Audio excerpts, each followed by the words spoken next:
بسم اللہ الرحمن الرحیم۔ رفیق کے نام کا نقوش اور اسم اعظم۔ الحمدللہ ہمارے چینل بسم اللہ الرحمن الرحیم پہ اب یہ آغاز ہو چکا ہے کہ آپ کے نام کے ساتھ آپ کو ساتھ اسم اعظم بھی دیا جائے گا تاکہ آپ احباب کو دونوں طرف سے فائدہ ہو۔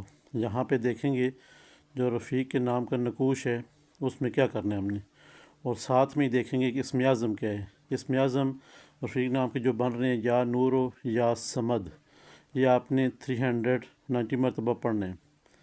یہاں تک بات نہیں ہے، آگے چلتے ہیں کہ آیا کہ اس نقوش کو ہم نے کرنا کیا ہے، اور یہ جو لفظ مبارک ہیں اسم اعظم یہ آپ نے کب پڑھنے ہیں۔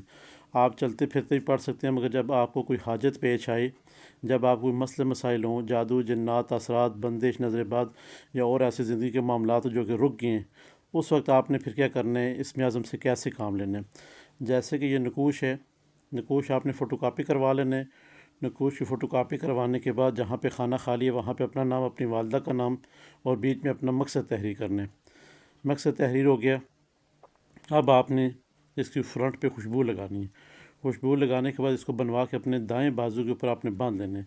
چلتے پھرتے آپ 390 بار اسم اعظم کو پڑھیں گے، مگر یہاں پہ جب دم کریں گے تو اس سے پہلے آپ نے کیا کرنا ہے، یا حدود پاک پڑھنے 390 دفعہ، اسم اعظم پڑھنے دونوں لفظ مبارک، پھر اس پر یا حدود پاک پڑھنے اور اپنی حاجت اپنے رب کے حضور بیان کرتے ہوئے اس کے اوپر آپ نے دم کر دینا ہے۔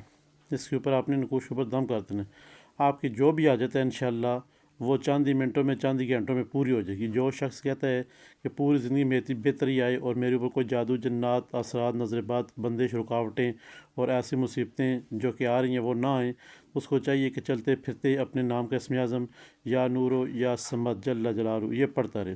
3 دفعہ آپ نے پہلے یا نورو جل جلالہ یا سمد جل جلالہ، یا نورو جل جلالہ یا سمد جل جلالہ، یا نورو جل جلالہ یا سمد جل جلالہ، 3 بار آپ نے جل جلالہ کے ساتھ پڑھنا ہے۔ اس کے بعد اپنے چلتے پھرتے اسی طرح آپ نے پڑھتے رہنا ہے۔ انشاءاللہ آپ کو بہت زیادہ فائدہ دیتا